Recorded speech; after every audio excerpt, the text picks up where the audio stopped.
Hello, Lou Hamilton from Audible Elegance here in Cincinnati, Ohio.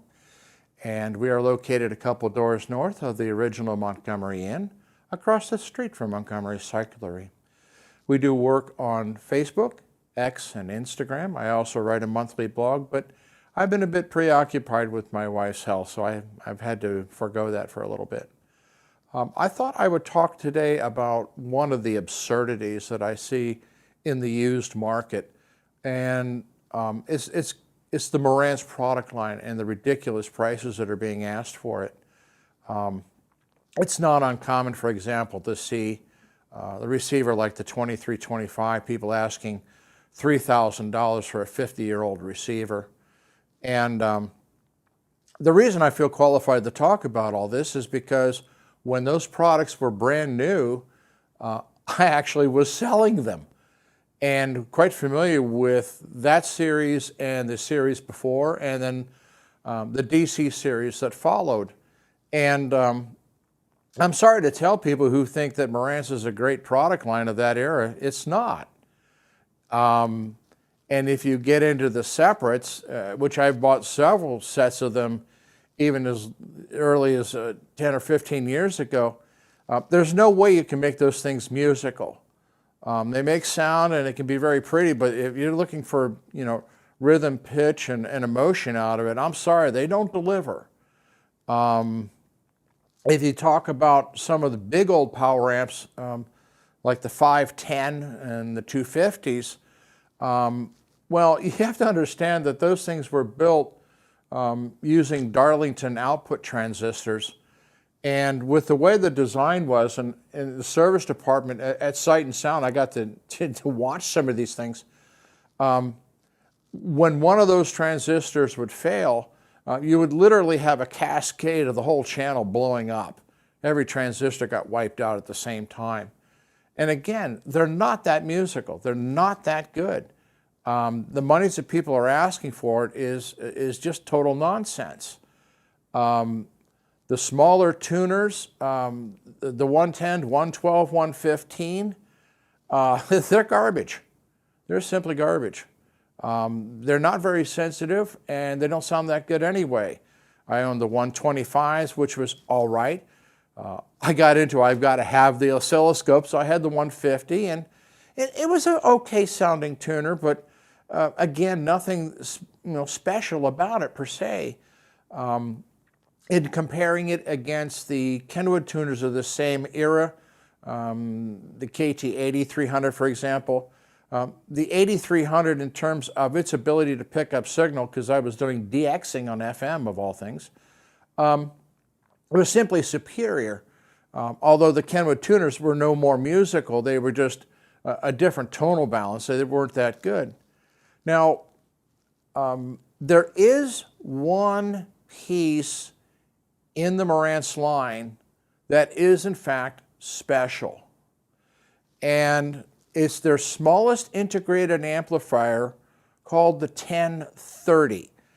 And it had a whopping output of 15 watts a channel. And the only way I can describe the 1030 is that it was the American version of Name Audio's Name Nate. Very simple, wonderful sounding, very musical.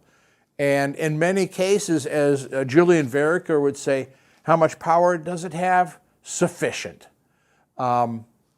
Absolutely ideal combining with Klipsch loudspeakers, because they don't take very much power to get up and going anyway, but an extremely musical piece.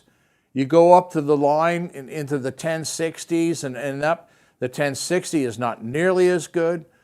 I personally own the 1150 and the 1150D.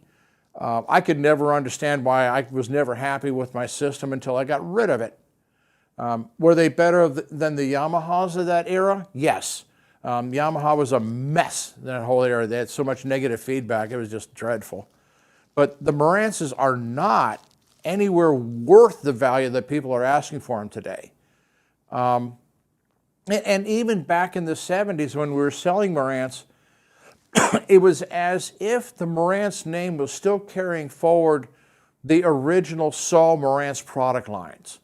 The 7C, his whole series of vacuum tube amplifiers, which were wonderful. I've owned 7Cs and 2 pair of Model 9s, great amplifier designs. They're dated today, but they were truly outstanding in their day.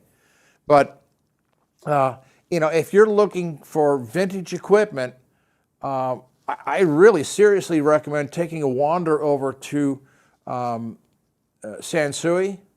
Sansui equipment was very musical, could easily drive even things that drive most amplifiers crazy, which were Magnapans, could light them up.